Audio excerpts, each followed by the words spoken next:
This is the second demonstration of the Bfisher platform. One thing to note is that the platform is able to operate in multiple languages.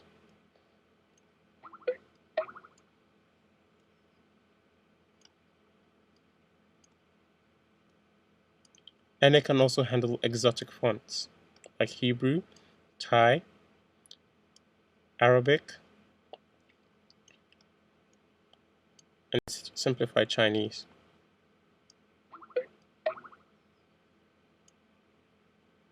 But since we have data for Ghana, we will move on to Ghana. We've already tackled the code section.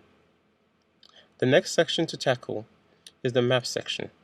Now this section is still under construction, but when it is finished, it will allow somebody to download about 100 points of location data, and that location data could be anything from places where there have been road accidents to places where there have been cases of cholera or malaria or any of these communicable diseases.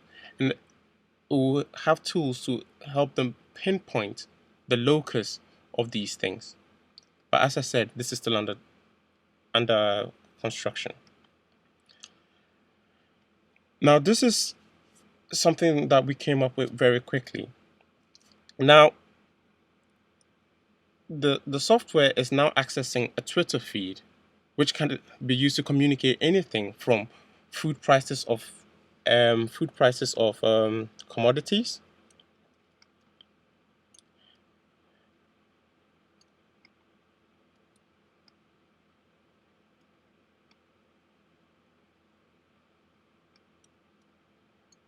in this particular example, in this particular example up here, somebody wants to buy some plantain, and he's put it out there for the whole world to see. And he says he's willing to pay 7 Ghana cedis per kilo upon delivery to this particular address. And the farmer could also do it the other way around as well. The farmer could also put their location and said they're willing to sell whatever from this location.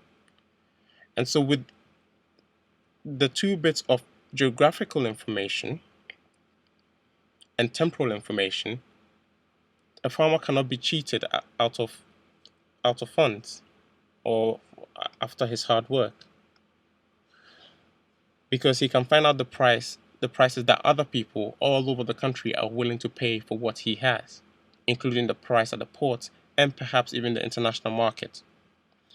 With this system, you can basically put in any information that you want farmers to have, and immediately 1,000, 2,000, up to 1,000,000 people can have the same information at the same time. Over 1,000,000, in fact. Now you also have a link into YouTube or a specific YouTube channel, which allows you to put an educational video on the internet, and then it's available to every farmer who has the system running on their phone. For example, the initial watering of a bedding plant that you've just transplanted is a really important thing that needs to be watched closely. What you're going to do is look for several things. One thing you're going to look for is that you've watered and the crown of the plant, where these plants are leafing out from the stem, that they're not being covered up by dirt. But on the other hand, as you're watering them in, as you're putting water around each one of those little transplants and washing off that crown so that it's not